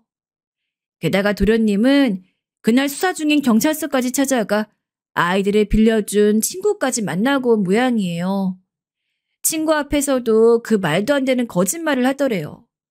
네가 깨진 거 왔다면서 네가 쓴 건데 이러면 어떡해라며 책임을 전가하기까지 하자 친구가 결국 카톡 대화 내용을 보여줬다고 하네요. 안 그래도 속이 뒤집히고 심란한 와중에 끝까지 저런 뻔뻔한 거짓말을 하는 걸 듣고 있자니 도련님은 도저히 참을 수가 없더래요. 화가 치밀어서 난생 처음 사람에게 손찌검을 했다고. 제 일이 아니었으면 누구에게도 그렇게 함부로 대할 사람이 아닌 거 누구보다 잘 알거든요. 그래서 통쾌하기도 고맙기도 했지만 미안한 마음도 컸습니다. 우리 마음 여린 도련님이 얼마나 자책을 할지. 야멀한데 얻어맞은 동서는 고소를 한 해 만에 소리를 질러대더니 당신도 지금 자기한테 잘못한 거 아니냐고 서로 용서하고 넘어가자는 헛소리까지 했대요. 도련님이 꿈쩍도 하지 않자 자기를 용서하지 않으면 방금 때린 거 신고하겠다고 또 난리를 치고 그러다 자기가 신고하겠다는 사람이 그토록 자랑질하던 검사 남편이란 사실을 깨달았는지 아니면 그렇게 소리를 질러도 상황이 달라지지 않으니 포기한 건지 조용히 이혼 서류에 도장을 찍고 짐을 쌌다고 합니다. 도련님이 힘들까 봐 그게 유일한 걱정이었는데 며칠간 온갖 거를 다 보았더니 정내미가 떨어져서 생각보다 힘들지 않다고 하더라고요. 지금까지 같이 산 사람은 누구인지 혼란스러워 슬프지 않다고 하는데 전 그게 더 마음 아프더라고요. 오랜 시간 열심히 공부만 하던 도련님이 이제 막 행복하려고 하던 때 그런 인간을 만났다니. 그게 또 도련님은 그 여자가 그런 인간인 걸 빨리 알아차리게 해준 저와 형이 고맙다고 하는 거 있죠? 우리 도련님 정말 속이 깊어요. 아유, 얼른 더 좋은 여자 만나서 행복했으면 좋겠어요. 사람의 촉이라는 게 무시하면 안 되는 것이라는 걸 이번 일을 통해 알게 되었네요. 처음부터 저 여자는 아닌 것 같다는 말만 했어도 이렇게 온 가족이 상처받을 일은 없었을 텐데 말이에요. 여러분은 이건 아닌 것 같은데 하는 생각이 되면 넘기지 말고 다시 생각해 보시기 바랍니다. 제 사연은 여기까지예요. 긴 사연 들어주셔서 감사합니다. 안녕하세요. 결코 다시 떠올리고 싶지 않은 기억이긴 하지만 제 이야기가 인터넷에까지 퍼져서 많은 분들의 입에 오르내리는 것을 지켜봤습니다. 글들을 읽어보니 제법 실제 사건과 비슷하게 추리한 분들도 계시더라고요. 익명의 힘을 빌려나마 이 기회에 자세한 내막을 밝혀드리고 싶어 이렇게 사연을 남깁니다. 저는 강남의 모 성형외과에서 고객들을 상담하던 코디였습니다. 직업 특성상 자신의 외모에 만족하지 못하는 분들을 많이 만나게 되는데요. 제 예비 신랑이었던 그 사람을 만난 것도 상담 코디와 손님의 관계에서부터 시작됐어요. 듣는 분들께서 편하게 이해하시라고 다소 격에 없더라도 말을 좀 편하게 해볼게요. 외모를 갖고 뭐라 말하기 민망하지만 그 사람의 첫인상은 정말 웃겼어요. 웨이트나 그런 게 아니라 아주 못생긴 사람이었거든요. 보통 성형외과를 찾으시는 분들은 안면 중에 어느 특정 부분만 규정해도 충분히 만족하실 수 있는 정도였는데 이 사람은 말 그대로 눈, 코, 입 하나하나가 오밀조밀하게 조화롭게 못생긴 사람이었어요. 표정도 어찌나 어벙한지 사실 뜯어놓고 보면 아주 못 봐줄 정도는 아니었는데 왜 꺼풀인 눈이 축 처져 있으니 되게 멍청한 느낌이었어요. 그 사람을 첫 대면하는 순간 성형외과 상담을 하는 제 입에서 아 소리가 나올 정도였으니 그 정도를 짐작하시겠어요? 한 가지 장점이라면 말을 되게 재미있게 하더라고요. 아주 달변이어서가 아니라 어눌하고 혼자 심각한 얼굴로 말하는 사람들 아시나요? 그게 또 얼굴 표정이랑 잘 어울려서 재밌게 느껴졌어요. 틈만 나면 온갖 지식을 뽐내는 걸 되게 좋아했는데 잘 모르는 이야기긴 하지만 듣고 있으면 뭔가 앞뒤가 잘 안 맞는 것 같은데도 그게 웃긴 거예요. 예를 들어 별을 보고 있으면 보통 사람들은 그냥 별이 있다 또는 밝다 정도로 이야기하잖아요. 그런데 이 사람은 갑자기 저 별이 어떤 별이고 저쯤 되면 얼마나 멀리 있고 뭐 그런 이야기를 쭉 늘어놔요.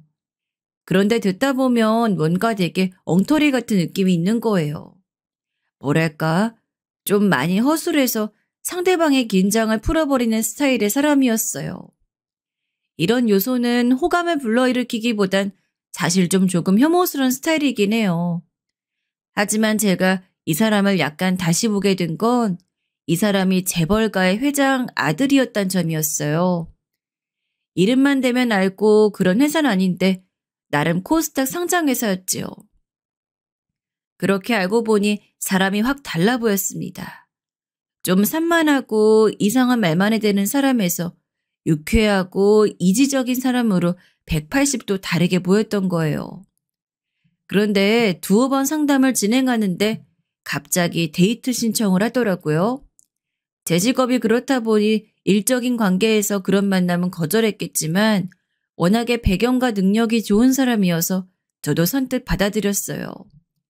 많은 분들이 공감하시겠지만 사실 거절할 수 없는 유혹이었고 또 만나본다고 해서 나쁜 거 없으니 일단은 어떤 사람인지 알아가 보기로 했지요. 그런데 몇 번 만나보니 생각보다 장점이 많은 사람이었어요.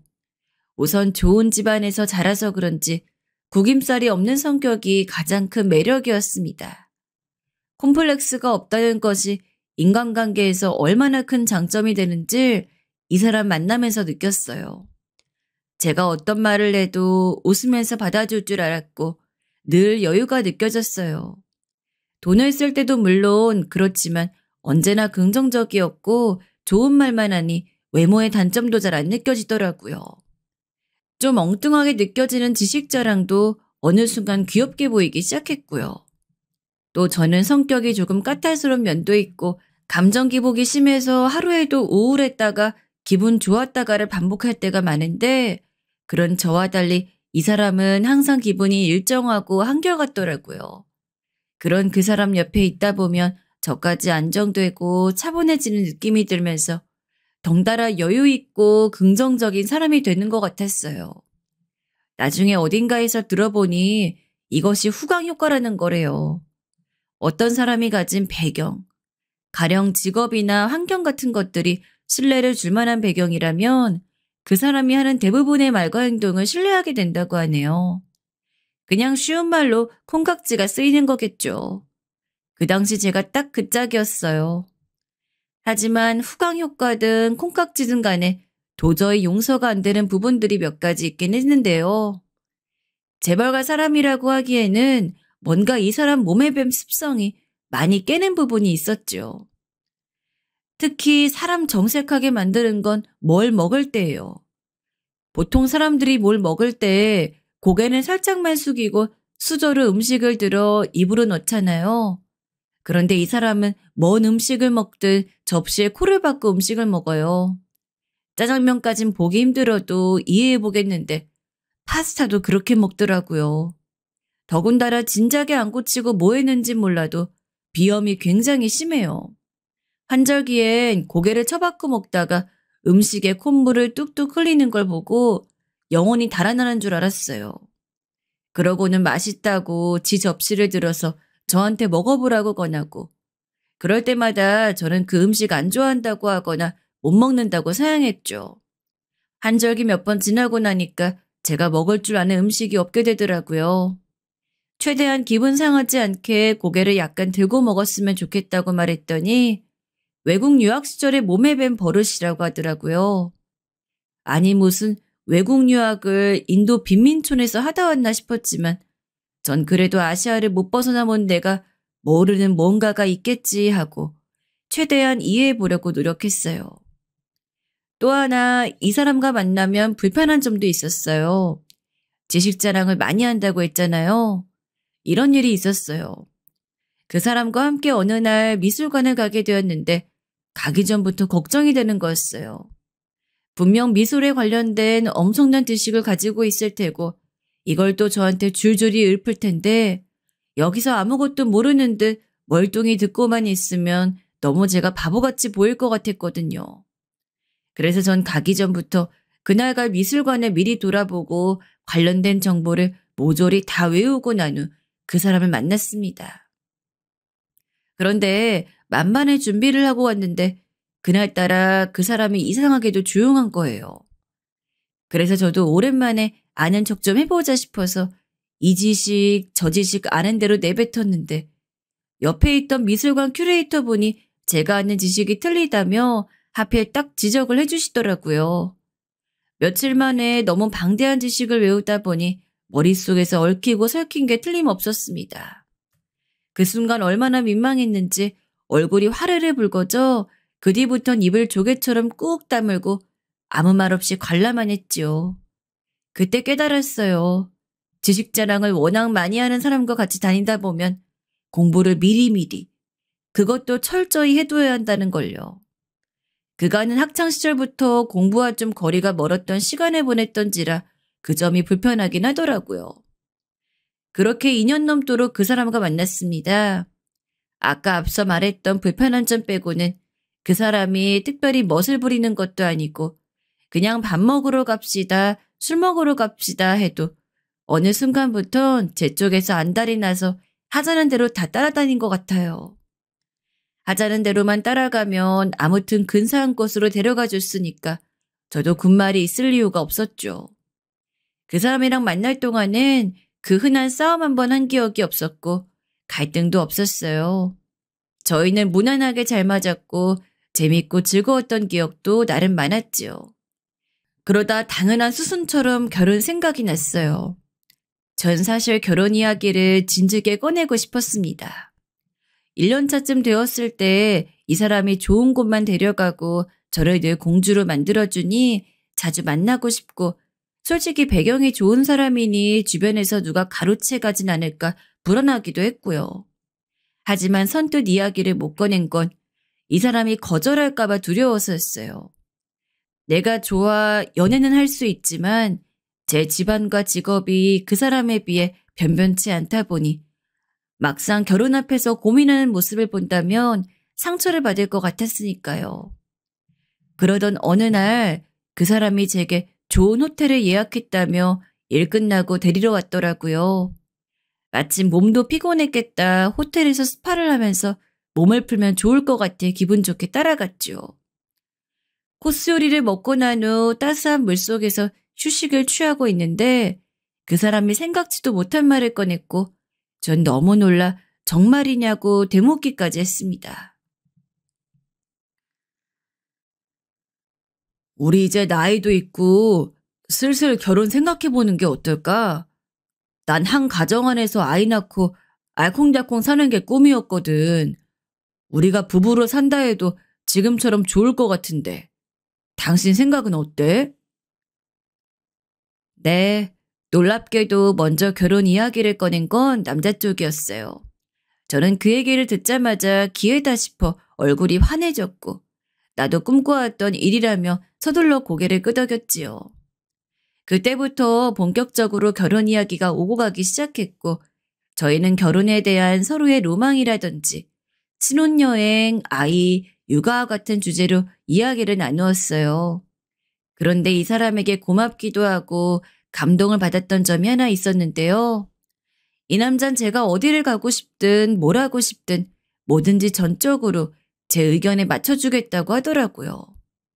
무엇보다 결혼을 준비하면서 다투는 커플이 많다고 하던데 이 사람과는 아니겠더라고요.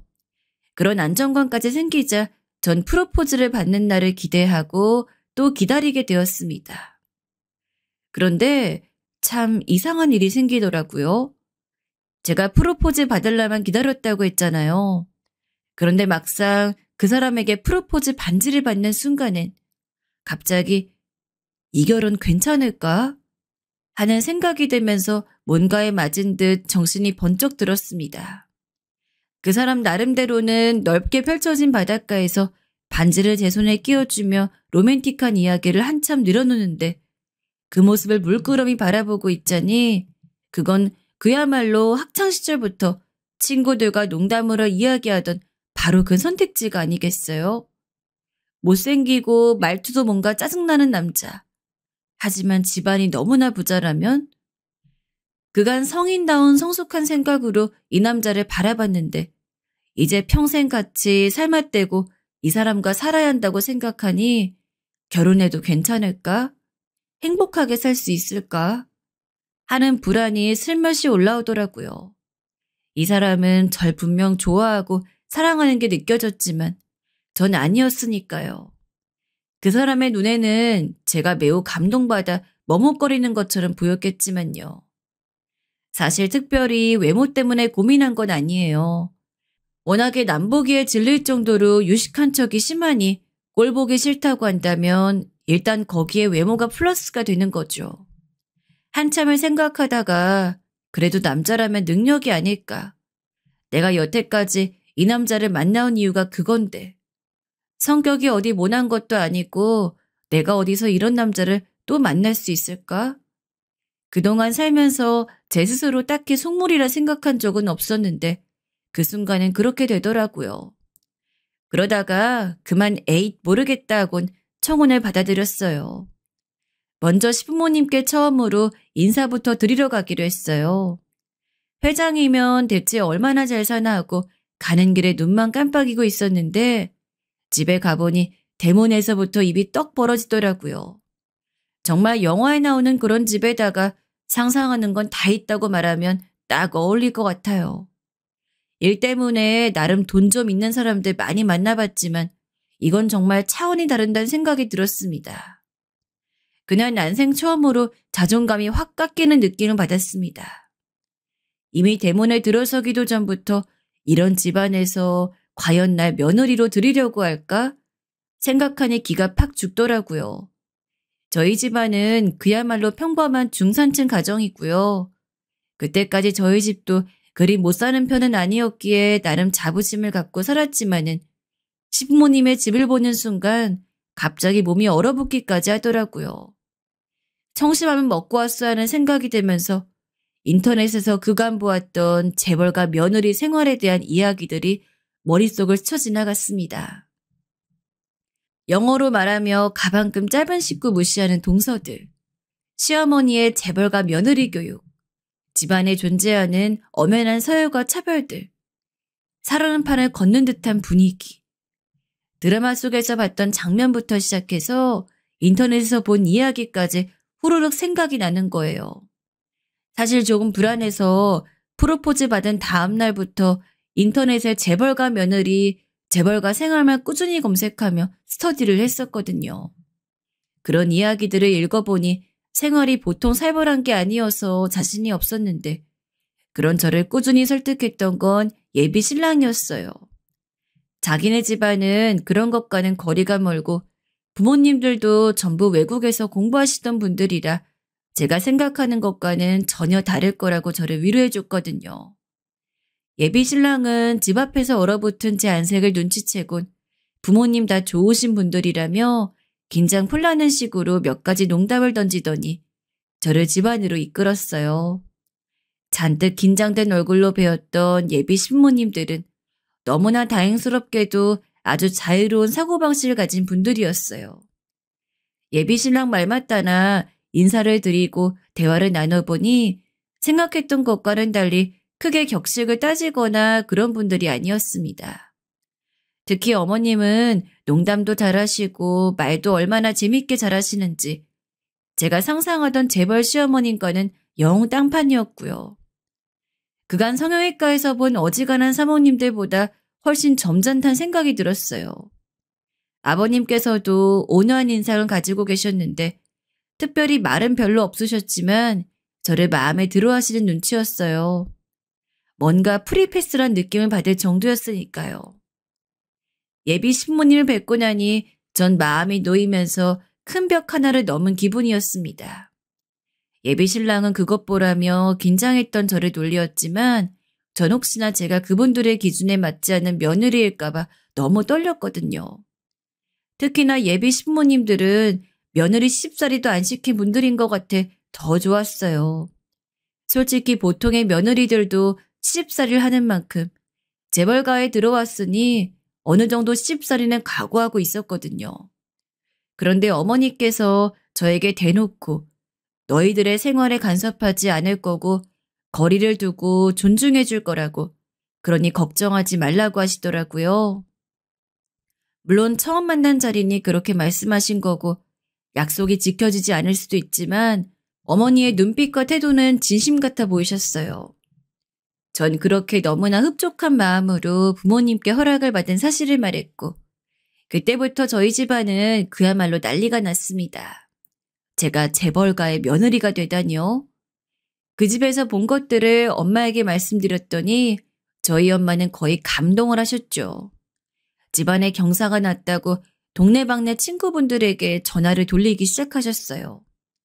엄마 친구분들은 이게 무슨 일이냐며 제가 재벌가 며느리가 된다는 소식에 놀라셔서 뒤로 나자빠질 지경이셨어요. 저를 조금 무시하고 깎아내리던 분들까지도요.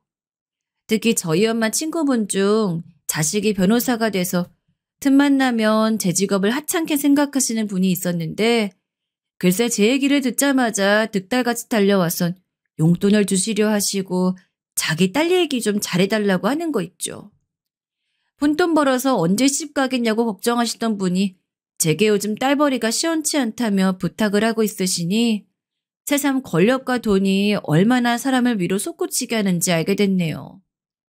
아빠께선 어수선 떨지 말라고 재벌가 며느리면 그 집이 재벌이지 우리와 무슨 상관이냐고 말씀하시며 조금 다른 반응을 보이셨어요. 엄마가 너무 들떠하니 조금 가라앉히려고 하신 듯 보였죠.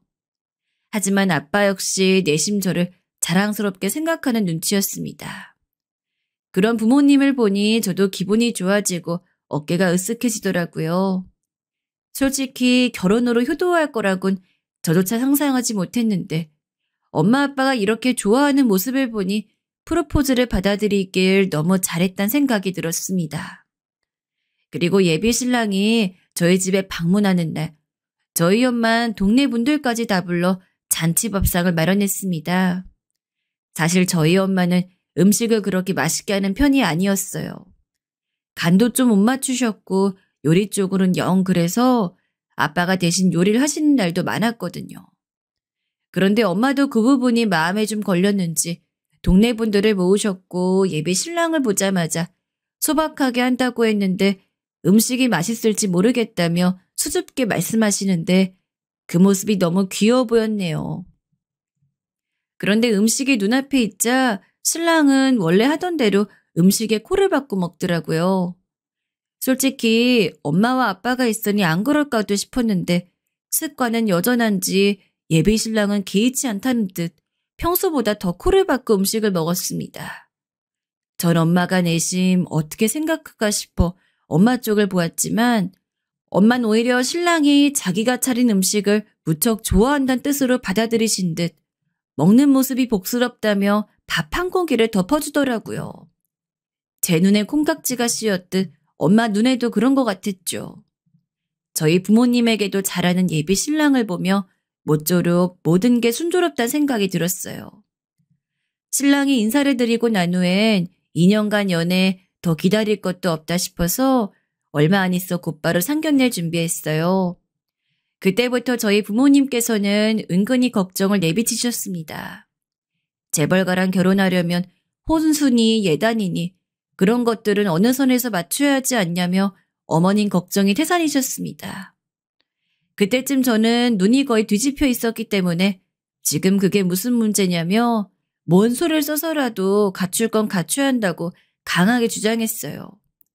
아무리 사돈 간에 어려운 사이라고 하지만 저 하나만 시집 가면 주변 사람들 일자리 정도는 그냥 생기는 거 아니겠냐고요. 아버지 역시 딸 자식 기죽이는 일 없을 테니 걱정 말라고 호언을 하셨지요. 그리고 드디어 상견례 날이 되었습니다. 시어머니와 예비 신랑은 먼저 와서 가벼운 인사를 나누고 있었고 시아버지는 조금 있다 오셨는데 전 이름도 모르지만 한눈에도 최고급이다 싶은 그런 승용차가 도착하더라고요. 기사님과 함께 차에서 내리는데 저희 부모님들께서도 그제야 뭔가 실감이 나시는지 긴장한 표정이 역력했어요. 엄마는 단아하고 아름다운 분위기를 풍기며 명품을 입고 계신 시어머니를 보더니 제게 귓속말로 더 좋은 옷을 입고 왔어야 했다고 속삭이시기도 했어요. 전 그런 엄마에게 너무 긴장하지 말라고 하면서 손을 꽉 잡아드리곤 예비 시부모님께 다가가 인사를 드렸습니다. 시부모님은 첫 만남 때처럼 인자한 웃음으로 절 맞이해 주셨고 저희는 미리 예약해둔 한정식 집으로 발걸음을 옮겼습니다. 솔직히 저도 부모님을 모시고 뵈는 건 처음인지라 긴장은 되었지만 티내지 않기 위해 무던히 애쓴 것 같아요. 자리에 앉고 음식이 하나둘 나오자 시아버지께서 먼저 입술을 떼셨습니다. 서로 큰 부담 없이 조촐하게 예식하고 두 아이도 소박한 집에서 출발했으면 한다고. 결혼식에 너무 많은 신경을 쓰지 마시라고요. 그 말씀에 저희 부모님 안색이 환해지셨고 저도 편한 웃음을 되찾을 수 있었습니다. 설사 재벌가 결혼식이니 너무 거하게 하면 어쩌나 그 부담은 어떻게 해야 하나 나름 부모님도 걱정이 많으셨는데 시아버지의 말씀으로 한결 마음을 놓으신 거였죠. 분위기는 점점 화기애애졌어요. 시어머니는 적당한 농담으로 긴장된 분위기를 풀어주셨고 저희 엄마는 그 농담을 받아주시면서 서로 훈훈한 덕담이 오고 가기도 했어요. 제가 그토록 바라고 바라던 상견례장 분위기였습니다. 그런데 집으로 돌아오면서 엄마가 제게 이런 말을 하더라고요. 네 시아버지 될 사람 먹는 모습이 좀 유별나지 않았니? 아, 그거? 전 엄마의 말에 공감한다는 듯 고개를 끄덕였어요. 사실 그 자리에서 당황스러웠던 순간이 있었어요. 갈비가 나왔는데 시아버지께서 다소 조금은 개걸스럽다고 말할 수 있을 정도로 음식을 드셨거든요. 예비신랑이 집에 왔을 때야 엄마가 차려준 음식이니 그렇다고 쳐도 회장님이신 시아버지가 그런 모습으로 음식을 드시니 엄만 눈에 띄게 당황해하셨고 아빠도 슬그머니 고개를 돌리셨는데 제가 괜히 중간에서 민망하더라고요. 솔직히 예비신랑이 먹는 모습이야 잘 알고 있었지만 시아버지까지 며칠 굶으신 사람처럼 그렇게 드실 줄은 몰랐거든요. 하지만 저와 엄만 오는 내내 우리가 드라마를 너무 많이 봤다면서 그 사람들도 사람인데 교양 있게 먹는 모습만 상상했다면서 웃으며 대화를 마무리했어요.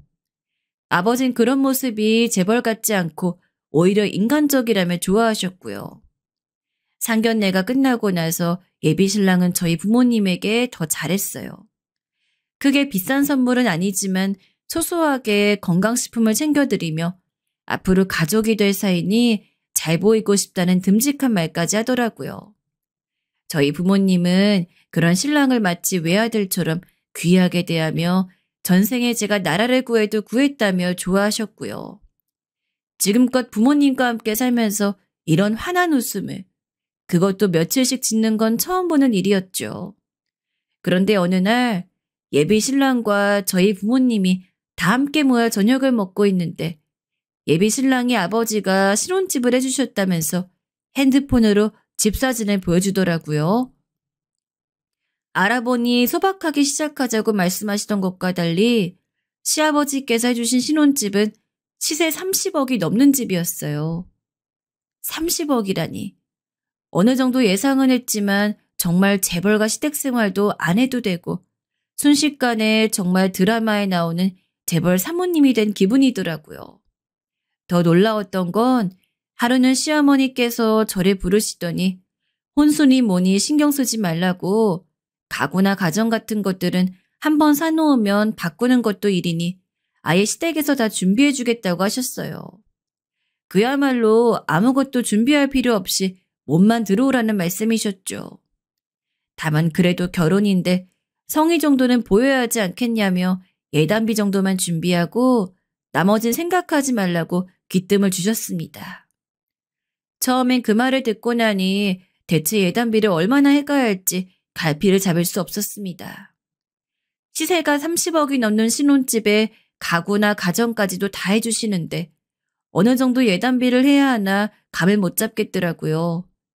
저 혼자만의 생각으론 답이 내려지지 않을 것 같아서 부모님과 상의해본 결과 그래도 그쪽에서 해주는 집값이 30억인데 10% 정도는 해가야 되지 않겠느냐고, 그 정도면 말 나올 일도 없고 이쪽도 점잖게 체면을 차리지 않겠느냐고 의견이 모아졌습니다.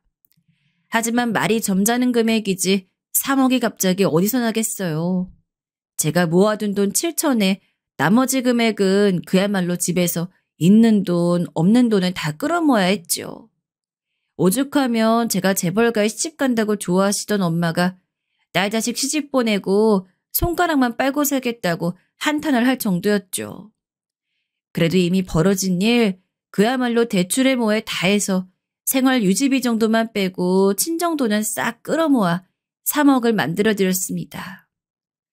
내가 이렇게까지 욕심을 부려야 되나 싶어서 좀 심란한 마음도 들었는데 사실 그 마음은 신혼집을 구경하고 나니 싹 사라졌어요. 집이 으리으리한 것은 물론 시어머님 말씀대로 진짜 몸만 들어가면 되도록 모든 게 다 갖춰져 있더라고요. 평생 살면서 이런 집에 발만 들여봐도 좋겠다 싶었는데 이제 내가 안주인이 되어 산다고 생각하니 정말 그 순간엔 세상 부러운 게 없었습니다. 그렇게 온 식구가 축배를 들며 결혼식만 기다리던 어느 날이었어요. 갑자기 예비 신랑이 다급한 목소리로 전화가 와서는 지금 사고가 났다고, 음주사고를 쳐서 급하게 합의를 봐야 하는데 시아버지가 아시면 결혼식 앞두고 무슨 사단이 날지 모른다고 하면서 급하게 5천만 원을 빌려달라고 했습니다. 그 말을 들으니 참 마음이 심란하더라고요. 집안이 땡빚을 내서 겨우 딸딸 긁어모은 게 3억인데 갑자기 또 5천을 어디서 구하나요? 가뜩이나 웨딩 촬영 때문에 굶느라 우울증이 올 지경이었는데 정말 답이 안 나오더라고요. 하지만 오죽했으면 또 저한테까지 급하게 전화를 했겠나 싶고 이 결혼식을 망칠 수 없다는 생각에 결국 병원 원장님께 부탁을 드렸습니다. 그야말로 자존심 다 구기는 일이었지만 그냥 결혼 전 액땜이라 생각하고 5천을 송금했습니다. 일은 그때부터 벌어졌습니다. 5천을 송금한 그날 저녁까지만 해도 멀쩡히 연락이 되던 예비신랑이 다음 날부터 연락이 안 되기 시작했어요. 많이 바쁜 모양이다 하고 한 닷새를 기다려보다 뭔가 이상한 느낌이 들어 신부님께도 연락을 드려봤지만 역시나 감감무소식이더라고요. 그 다음 날부터는 아예 전화 연결 자체가 안 되었어요. 초기빠른 저희 엄마가 당장 신부님 집으로 가자고 하셨고 아빠의 차를 타고 바로 온 식구가 신부님 집으로 달려갔더니 그 집에는 웬 외국인들이 잔뜩 있더라고요. 충격적이게도 그 집은 재벌집이 아니라 그냥 외국인들 오면 렌트해주고 하는 그런 집이었어요. 그제서야 뭔가 일이 잘못된 것을 눈치챘습니다. 급하게 결혼식을 취소하는데 진짜 무슨 귀신에 홀린 기분이었죠. 아니 그것보다 이미 온 동네에 재벌가의 시집을 간다고 소문 다 내놨는데 정말 쪽은 쪽대로 다 팔려서 확 죽어버리고 싶었어요. 시아버지께서 마련한 신혼집이라고 했던 거 역시 풀옵션 단기 월세였고요. 대체 뭐가 눈에 씌어서 미리 이것저것 알아볼 생각조차 못했는지 진짜 한 일주일을 방바닥을 뒹구르면서 울기만 했습니다. 도무지 이 현실을 받아들일 수 없었고 그래서 예비 신랑에게 몇 번을 더 전화했던 것 같아요. 상심이 큰 것은 저뿐만이 아니라 저희 가족도 마찬가지였죠. 한 달간은 가족이 다 모여서 식사를 한 적이 없었어요. 아빤 저만 보면 한숨을 푹푹 쉬어대셨고 매일 청소를 할 만큼 깔끔하시던 엄마는 상심이 정말 크셨는지 집안일도 손에서 놓은 채 누워만 계셨습니다. 돈이란 돈은 다 모아서 뭐하는 인간인지도 모르는 사람들한테 다 갖다 바쳤으니 엄마한테 머리칼을 다 쥐어 뜯겨도 뭐라 할 말이 없었는데 부모님의 그런 무너진 모습을 보니 정말 모든 게 제 탓 같아 마음이 더 괴롭더라고요. 또 재벌가에 시집 간다고 직장마저 그만두었으니 제 삶도 한편으론 그냥 다 끝났다고 생각했어요.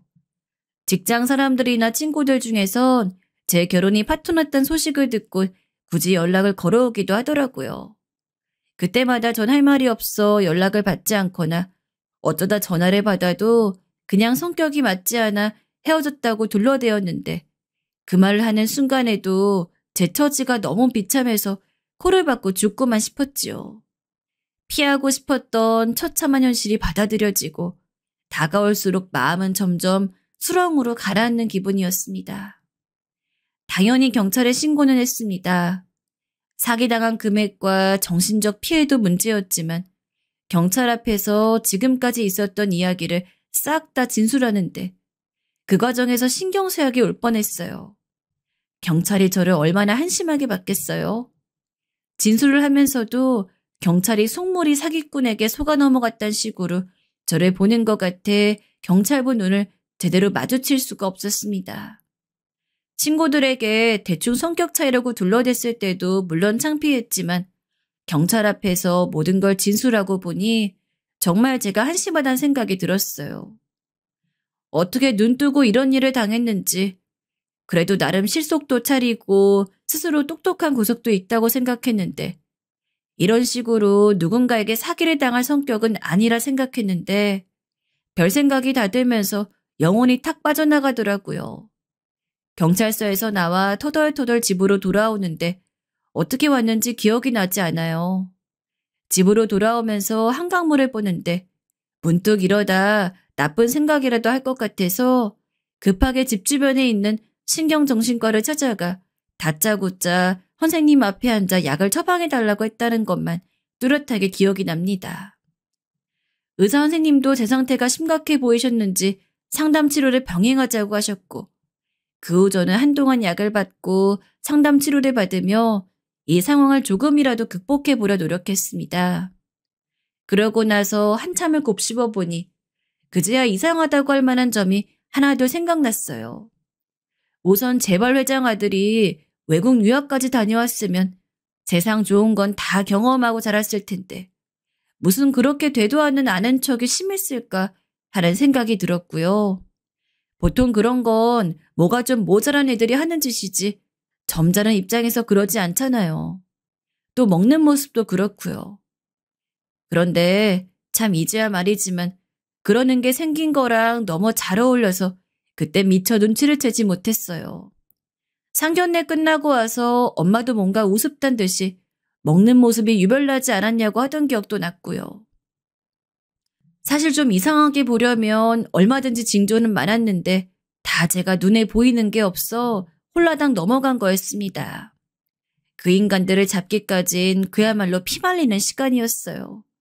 직장을 다시 알아보려니 기운도 안 나고 하지만 어떻게든 돈은 또 벌어야 해서 야간 편의점 아르바이트를 하기 시작했는데 새벽에 혼자 있는 시간이 많고 그놈의 얼굴이 어른거려 공황 발작이 오는 바람에 죽는다고 실려간 적도 있었고요. 도저히 이건 아니라고 어디 한적한 곳으로 가서 새 출발하자고 집 팔아서 이사 가자고 아빠에게 졸랐다 고등학교 때 이후로 처음으로 두드려 맞은 적도 있어요. 이 천하의 쳐죽일 인간들이 말이죠. 돈만 뺏고 말 것이지 왜 결혼식까지 진행을 해서 사람을 이렇게 오도 가도 못할 궁지에 몰아넣는지. 정말 그때 마음 같아서 어디 절이라도 들어가고 싶었지만 내가 미쳐 쓰러지는 한이 있더라도 내 반드시 이 인간들을 찾아내서 뼈를 씹겠다는 각오로 버텼답니다. 지금은 담담히 말할 수 있지만 생각해보면 어떻게 그 시간을 버텼는지 모를 정도로 제 평생 가장 고통스러운 시간이었습니다. 그로부터 6개월이 지나 드디어 경찰에서 연락이 왔어요. 지방 모텔에서 그들이 검거됐다고요. 알고 보니 이 인간들이 가족 사기단이더라고요. 친모자지간과 새아빠, 벌써 경제, 사기 이런 걸로 이미 수배가 8개나 달려있는 인간들이었고요. 한마디로 가족 정가를 다 합치면 그보다 더 많은 정가를 가진 악재들이었어요. 저한테 한 수법으로 사기친 피해자만 저 포함해서 5명이었습니다. 피해자들끼리 한자리에서 마주치면 민망해 어쩌나 걱정했는데 다행히 그러진 않았어요. 재벌가라고 속인 게 2명이고 뭐 변호사, 의사, 검사 좋은 건 다 사칭했더라고요. 피해자도 유부녀에서부터 대학생, 심지어 외국인 노동자까지 있었고요. 다 저처럼 그놈에게 속아 넘어간 사람들이었죠. 하지만 다른 건 차치하고 문제는 돈이었습니다. 그 사기단이 돈을 이미 어디다 빼돌렸는지 한 푼도 남은 게 없다고 하더라고요. 경찰이 어떻게든 수사를 해준다고 했는데 저흰 돈을 돌려받지 못했습니다. 그러다 한때 제 예비 신랑이었던 인간을 만났는데 저한텐 처음부터 사기칠 생각은 아니었고 사기친 돈으로 성형을 하려다가 그만 저에게 한눈에 반했다네요. 눈앞에 경찰만 없었으면 손가락으로 입을 쫙 찢어버리고 싶었어요. 물론 저를 만나는 그 와중에도 누가 또 걸릴까 싶어 다른 여자들을 꾸준히 작업하고 있었고요.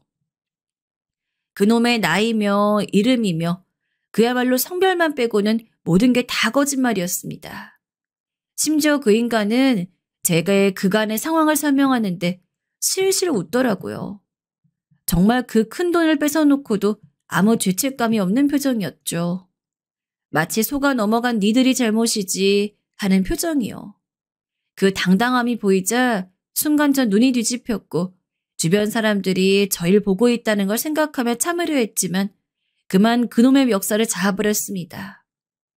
돈 내놓으라고 고래고래 소리 지르는 저를 경찰들이 붙잡아 떼어놓으려 했지만 저도 제가 힘이 그렇게 센지 몰랐어요. 장정 몇 명이 제게 달려들었는데도 제가 그놈 머리칼을 쥐고 꽤 오랫동안 안 놓아주었더라고요. 나중에야 그놈의 쥐어 뜯긴 머리칼들이 바닥에 수룩한 걸 보고 알았네요. 하지만 그놈은 끝까지 저에게 사과하지 않았습니다. 그저 실실 웃을 뿐이었죠. 그런 놈을 바라보고 있자니 이놈에게 어떤 법적 처벌이 가해진다 하더라도 결국엔 또 범죄를 저지르고 다닐 놈이란 생각이 들더라고요. 누군가는 저처럼 또 피해자가 될 거고요. 아무튼 그렇게 저의 신데렐라 꿈은 한바탕 총극으로 끝났습니다. 저도 제가 겪은 일이니 이렇게 심정이 절절한 거지, 만일 남의 일이라고 들었으면 엄청 웃었을 거예요. 그만큼 제가 겪은 일도 제 꼴도 다 한심하네요. 돌이켜보면 다 자업자득 같기도 합니다. 2년 넘게 만나면서 어떻게든 그 사람의 매력을 찾으려고만 했지, 그냥 있는 그 자체로 그 사람을 좋아했던 적이 있는가를 생각해보니 어느 정도 마음이 좀 편해지더라고요. 아마 사기가 아니었다고 할지라도 그렇게 일방적으로 저 자세로 결혼 생활을 했더라면 시기의 문제였을 뿐 전 언젠가는 불행해졌을 거예요. 어떤 스님이 말씀하시길 분수에 넘치는 행운이나 배려가 계속될 땐 이건 사기다라고 퍼뜩 알아차려야 한다고 하셨는데, 그저 구름 위에라도 올라갈 듯이 헬렐레거렸으니 어리석은 것도 죄라고 보면 할 말이 없죠 뭐. 그래도 마음을 털어놓고 나니 어느 정도 속은 좀 후련하네요. 지금까지 말씀드린 내용이 얼마 전 인터넷에서 잠깐 화제가 됐던 결혼 사기극의 내막입니다. 제가 겪었던 일을 자세히 적어봤어요. 물론 정확한 수사 내용이나 신상 관련된 내용을 피하기 위해 약간의 각색은 있습니다.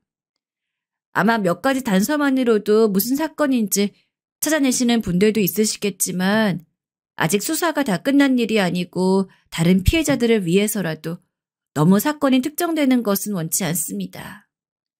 그냥 대략적으로 이런 내용이라고만 아시면 될 것 같네요. 많이 힘들긴 했지만 지금은 다행히 스스로 잘 추스르고 새로운 직장에 나가며 착실히 돈 모으고 생활을 다시 안정시키고 있어요. 오히려 이번 사건으로 얻은 교훈이 더 크다고 생각해요. 제가 눈이 멀었고 너무 욕심을 부린 나머지 일어난 일이니까 남은 생동안은 행운과 요령을 바라지 않고 정신 똑바로 차리고 살아야겠지요. 그래도 사기에 당한 돈이 워낙에 큰 돈이고 무엇보다 부모님 돈도 걸려있다 보니 꼭 돌려받을 수 있었으면 합니다. 지금까지 구구절절한 긴 이야기 들어주셔 감사합니다.